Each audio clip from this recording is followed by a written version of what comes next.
Hello everyone! Mag-uumpisa tayo sa tanong na saan ba nagsimula ang pagpatay?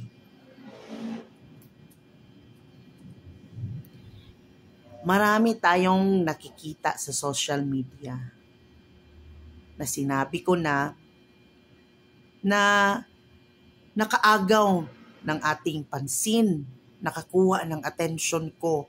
Una, kay Meco Montifalco, ang update pala sa kanya, latest update, in hospital siya. While online, she passed out, siguro sa tindi ng sama ng loob.